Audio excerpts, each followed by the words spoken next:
The courtroom in downtown Austin felt suffocating, even with the late afternoon sunlight streaming through tall windows. The scent of polished oak, faint lemon disinfectant, and nervous sweat lingered in the air.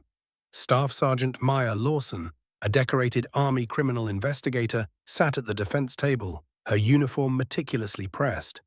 Her medals and commendations reflected years of service, deployments overseas, and countless hours spent upholding the law.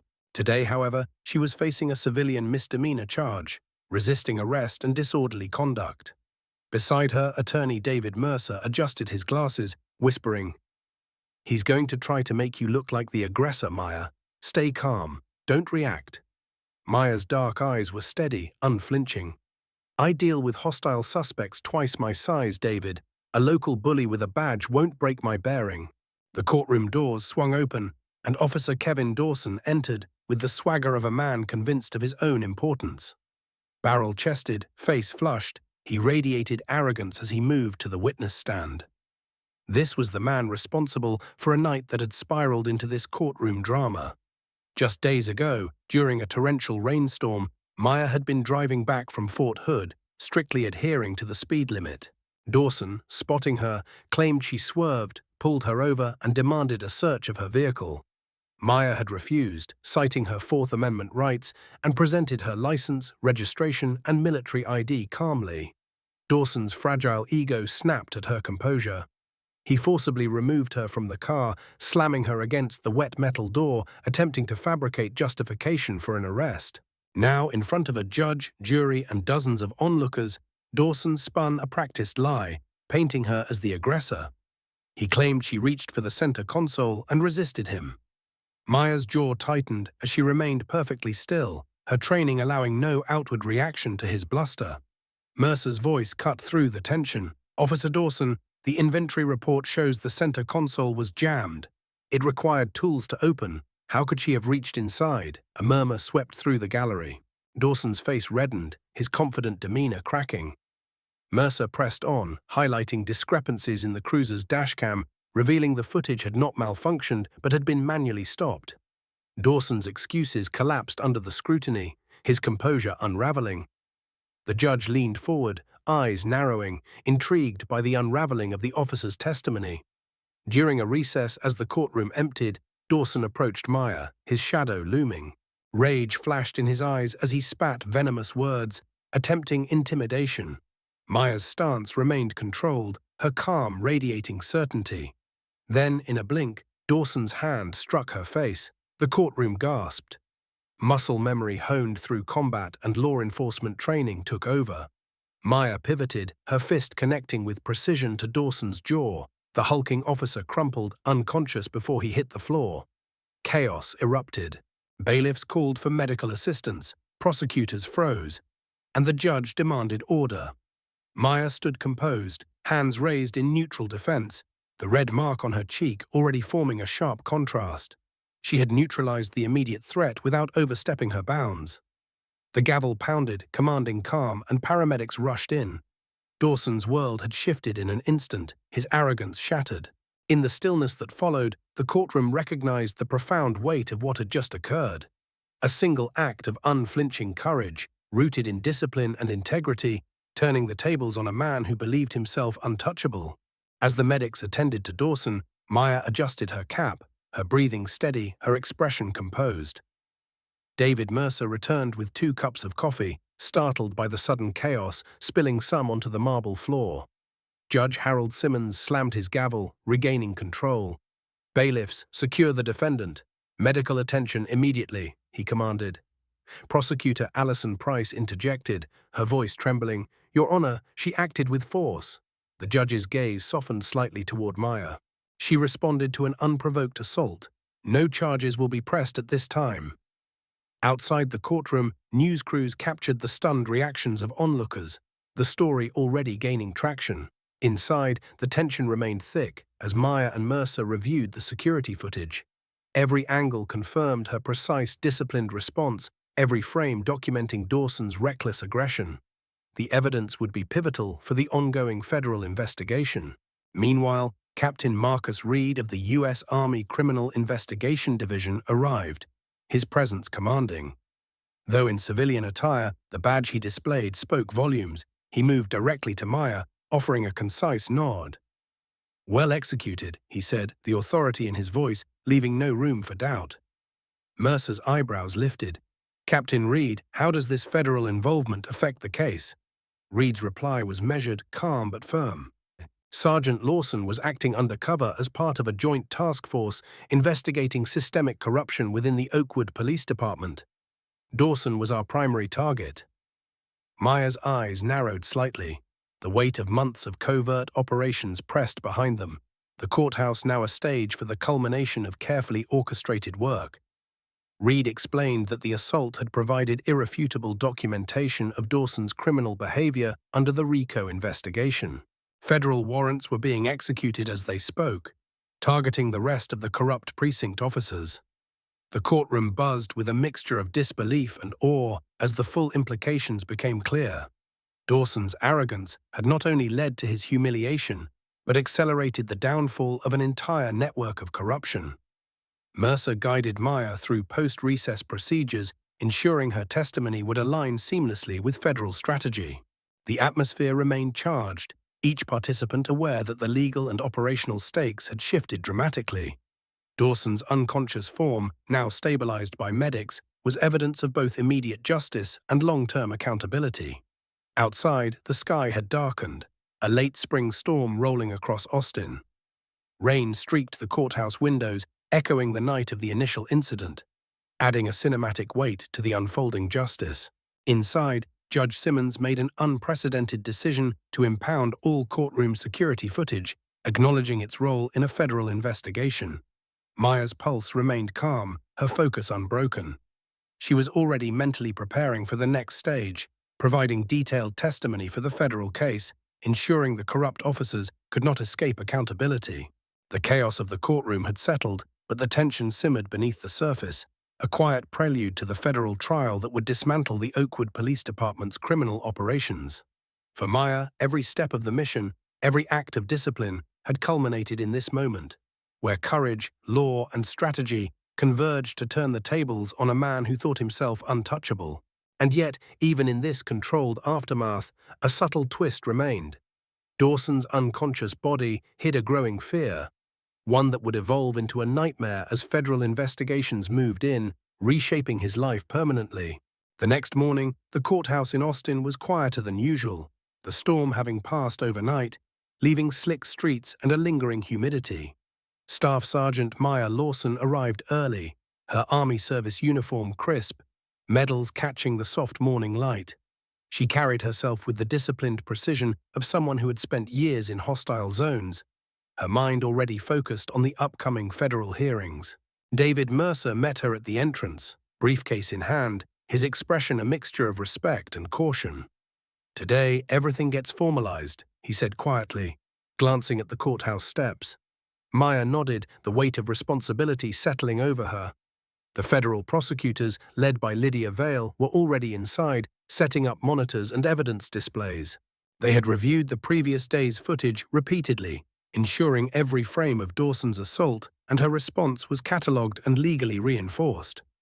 The courtroom was an arena of subtle tension.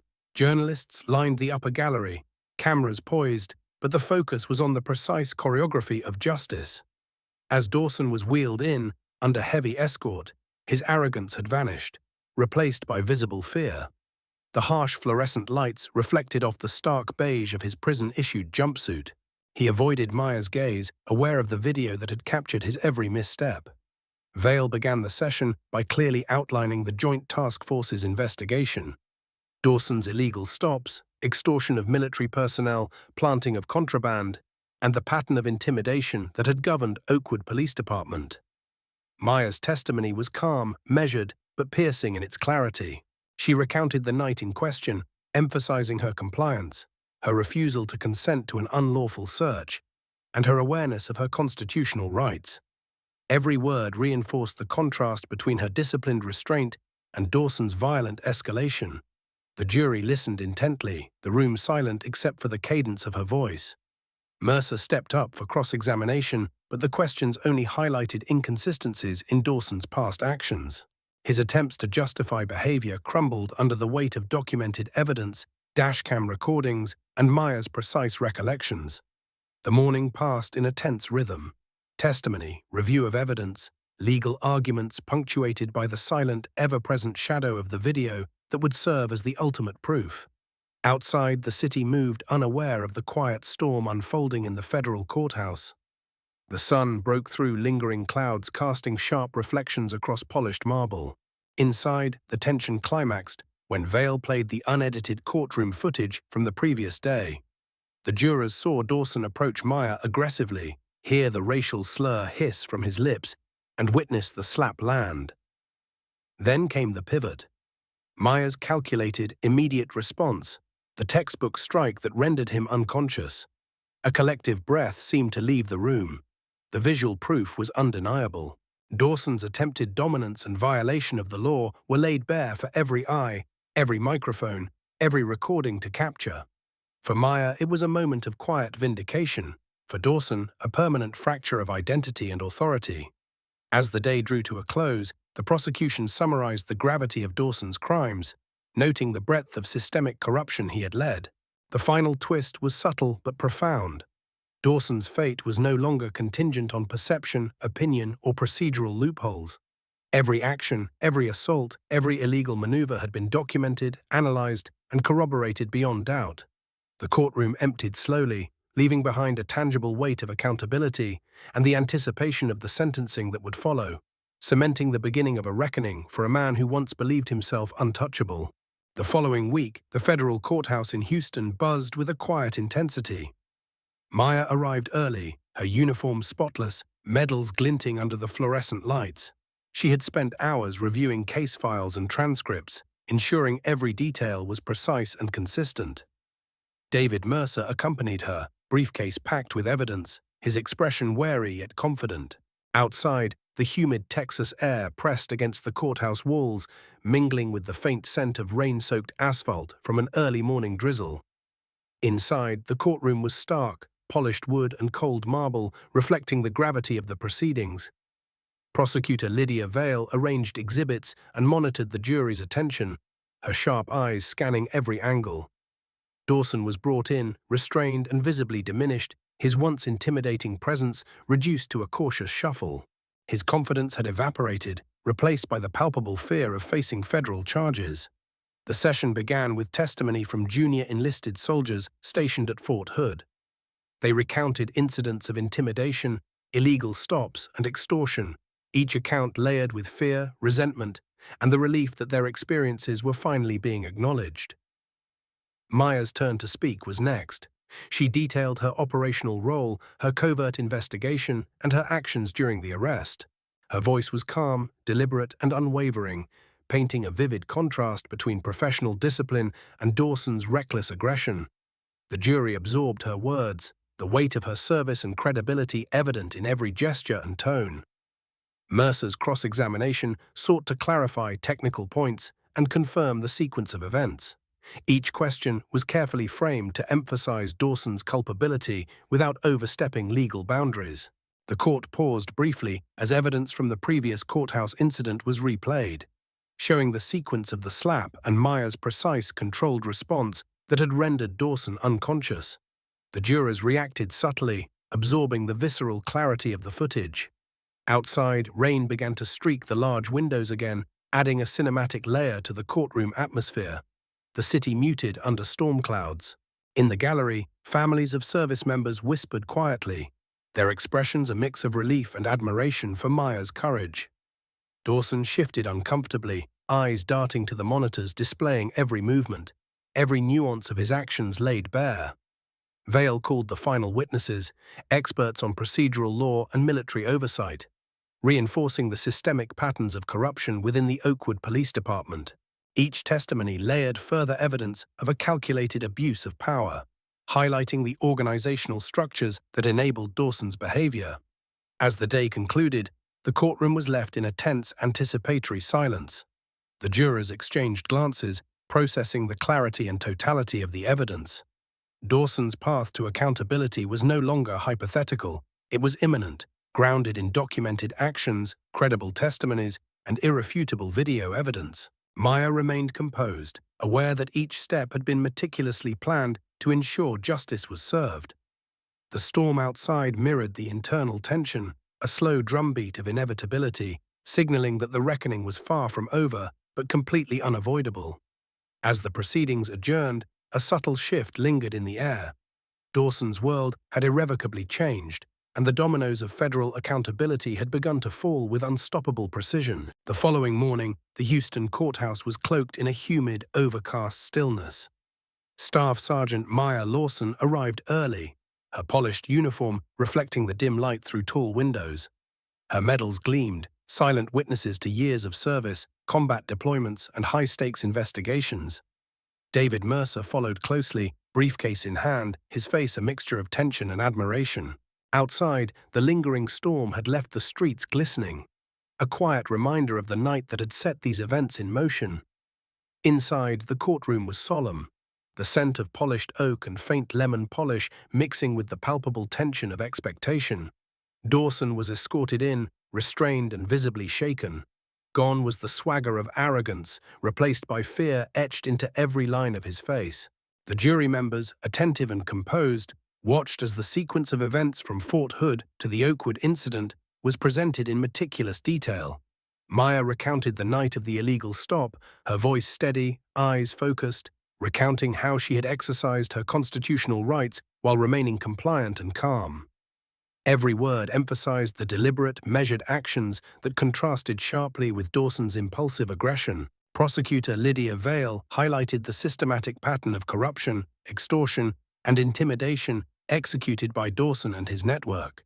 Testimonies from soldiers and local witnesses reinforced the predatory behavior he had exhibited over time. Each witness added layers of credibility, weaving together a tapestry of abuse, fear, and eventual accountability. Mercer guided Maya through cross-examination, clarifying technical details and confirming sequences without undermining her credibility. Video evidence from the previous courthouse incident was replayed, each frame scrutinized by the jury. They saw the slap, the instant reaction, and the precise counterstrike that rendered Dawson unconscious. The impact of the visual evidence was palpable. Murmurs were contained, but the tension was thick in the air. Outside, the city remained muted under gray skies, the rain pattering against the courthouse windows like a slow drumbeat. Inside, Dawson's demeanor deteriorated as every act of misconduct, every lie, every act of extortion was systematically laid bare. Experts on military law, procedural compliance, and investigative protocols testified about the rarity and gravity of Dawson's offenses. Each statement reinforced the systemic nature of the corruption and Dawson's central role within it. By afternoon, the courtroom felt like a pressure cooker, each participant aware that the verdict would be definitive. Maya maintained composure, a calm anchor in the storm of unfolding justice. The weight of her testimony, combined with corroborating evidence, created an undeniable narrative of truth versus abuse. As the session adjourned for the day, the air was heavy with anticipation. Dawson's world, once shielded by a badge and perceived authority, was unraveling. The first dominoes of federal accountability had fallen, and the inevitability of his full exposure lingered, casting a long shadow over the courthouse. Outside, the city exhaled under the storm's end, but inside, the tension simmered, signaling that the story was far from over and the ultimate reckoning was only a matter of time. By midweek, the federal courtroom in Houston had transformed into a stage for relentless scrutiny. Staff Sergeant Maya Lawson entered, her uniform crisp, medals gleaming with quiet authority. David Mercer trailed, his briefcase full of exhibits, his eyes scanning the gallery, anticipating any challenge. Outside, early morning fog clung to the streets, muffling traffic and creating a somber tone over the city. Inside, the courtroom smelled faintly of polished oak, legal paper, and anticipation. Dawson was brought in, flanked by federal marshals, his previous bravado gone. The fear in his eyes was unmistakable. He understood the gravity of the unfolding proceedings. Prosecutor Lydia Vale opened the session, systematically presenting evidence of Dawson's pattern of intimidation, extortion, and illegal searches targeting military personnel from Fort Hood. Each document, each testimonial account, underscored the deliberate and repeated nature of his crimes. Maya's testimony was detailed, and precise, describing her covert investigation, the unlawful stop, and her response. Her calm tone belied the high stakes, each word reinforcing both her professionalism and the contrast with Dawson's violent escalation. Mercer followed, clarifying procedural details and emphasizing Dawson's repeated misjudgments and violations.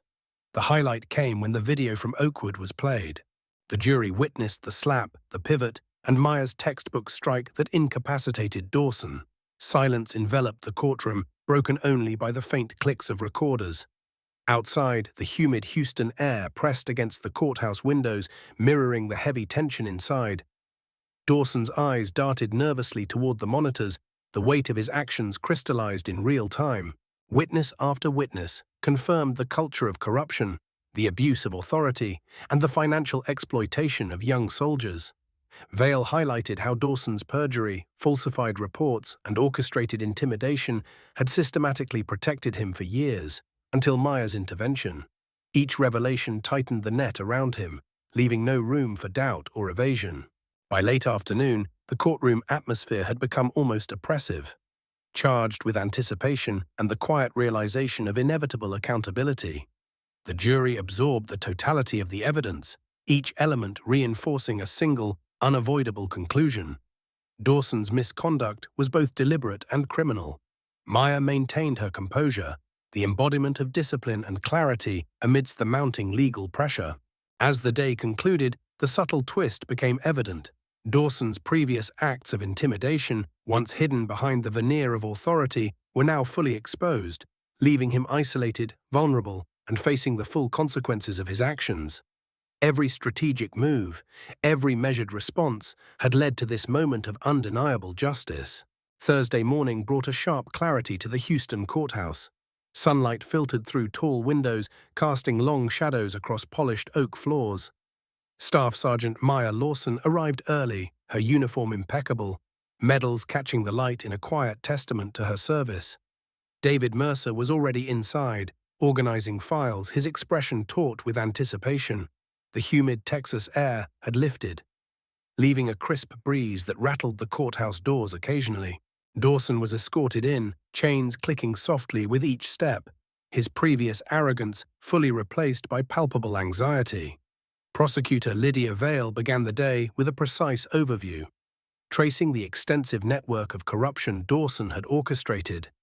Evidence included sworn statements, financial records, dashcam footage, and internal memos documenting years of systematic abuse. Maya's testimony detailed each event with clarity and professionalism, highlighting her operational role, her restraint under pressure, and the legal justification for her actions. Every word reinforced the contrast between disciplined law enforcement and Dawson's reckless criminal behavior. Mercer's cross-examination underscored inconsistencies in Dawson's defense and highlighted the implausibility of his claims. The jury leaned forward, attentive, absorbing the meticulous presentation of facts. The visual evidence was compelling. Multiple angles from the Oakwood courthouse incident showed Dawson approaching Maya aggressively, hurling a racial slur and striking her. Then came the calculated response, Maya's pivot and precise strike that rendered him unconscious. Gasps had long since subsided.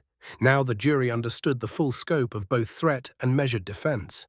Outside, Houston's skyline glimmered under the morning sun, indifferent to the unfolding justice within the courthouse walls.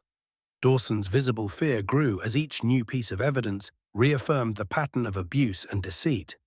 Experts in law enforcement oversight confirmed that Dawson's actions were not isolated incidents, but part of a systemic corruption within his precinct. By mid-afternoon, the courtroom was a study in controlled intensity.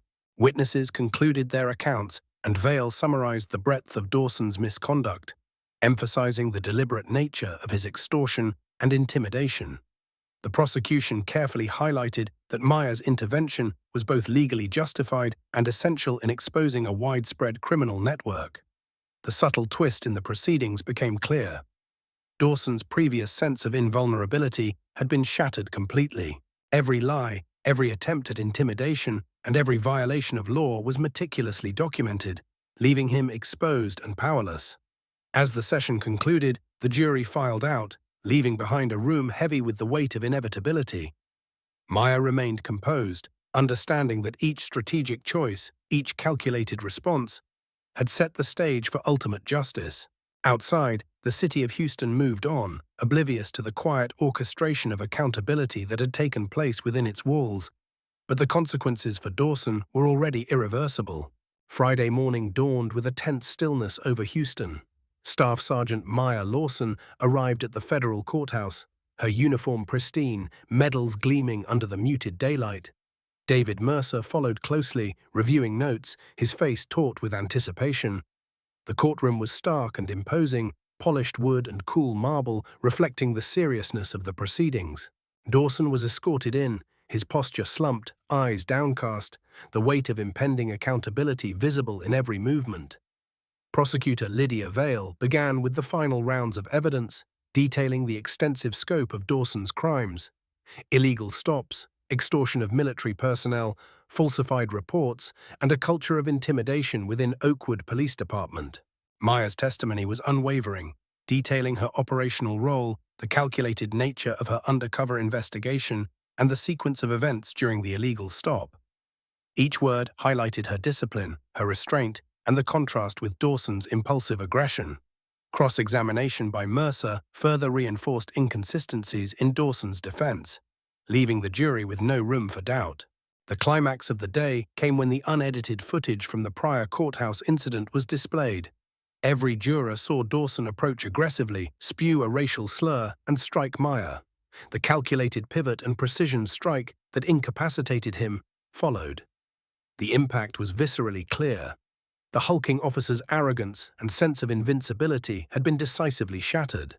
Murmurs rippled through the gallery, yet the jury remained silent, absorbing the undeniable visual proof. Dawson's fear was palpable, his eyes flicking to the monitors as the evidence laid bare years of criminal misconduct. Expert testimony further confirmed the systemic nature of corruption and misconduct within his precinct. The prosecution summarized the comprehensive nature of the evidence, emphasizing that Dawson's criminal network had been dismantled due to Maya's vigilance and methodical investigation. The subtle twist became evident. Dawson's actions, once hidden behind authority and intimidation, were now fully documented, leaving him completely exposed. As the day drew to a close, the atmosphere in the courtroom remained heavy with anticipation. Maya, composed and disciplined, understood the impact of her testimony and evidence on the jury's perception. Outside, Houston's streets were quiet, the storm long past, but inside, the courthouse contained a simmering, intense tension. Dawson's world, once bolstered by a badge and perceived power, had eroded completely. Every detail meticulously collected, every action documented, left him facing the inevitable reckoning that had been orchestrated over months. The stage was set for the sentencing that would mark the full measure of accountability and the culmination of a carefully executed operation to dismantle corruption. The sentencing hearing in Houston arrived with a weight that pressed down on every attendee.